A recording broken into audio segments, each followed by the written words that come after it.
Welcome into our final bowl edition of the American Huddle with Andy Gresh. I'm Haley Outen.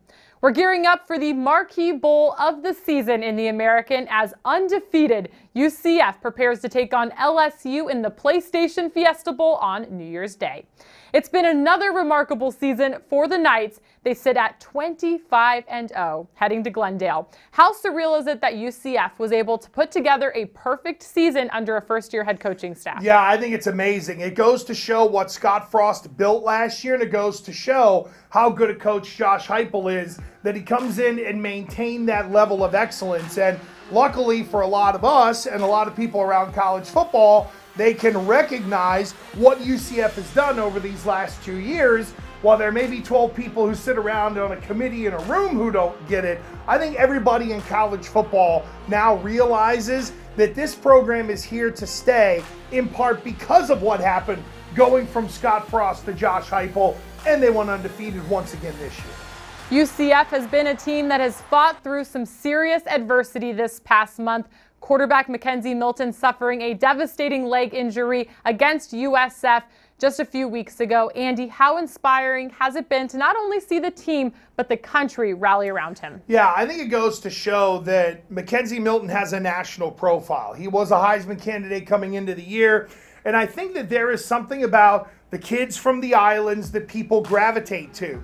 If you've ever been to Hawaii, you kind of understand not only the culture over there, but the economic situation and the ability for a kid like Mackenzie Milton to be able to get away from there. And by the way, go 5,000 miles around the world to Orlando, Florida to play his college football. And I think there's a lot to like about Mackenzie Milton as well. And I think that's why people have reacted the way they have.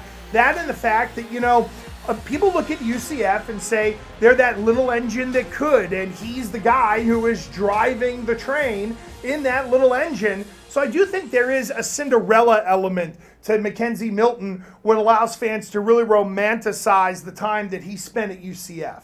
The ball will now be in the hands of the freshman quarterback, Darryl Mack Jr., who we saw have a lights-out performance in the conference championship. What have we learned about Mack up to this point? He's resilient, he can bounce back in the second half, and he can be coached. And I think Josh Heupel has a good handle on how he can coach the kid and what he can get out of Darryl Mack Jr. It's going to be similar in terms of what they run, but it may be different in terms of how they go about the process of calling plays, layering plays, and what they call around the goal line.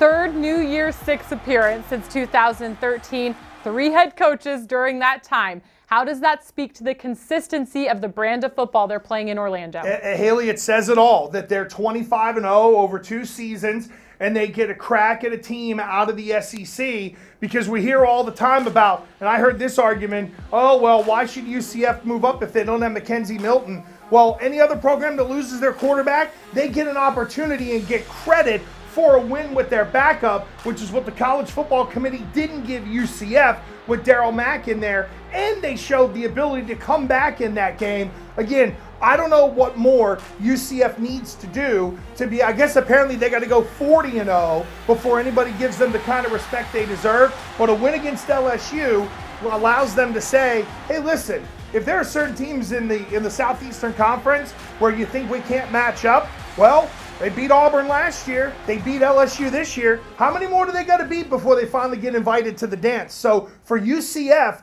it's still this is a respect game for them, just like it was last year. UCF will look to make it 26-0 and close out a perfect season in Glendale at the PlayStation Fiesta Bowl. You can tune in on New Year's Day at 1 p.m. Eastern on ESPN.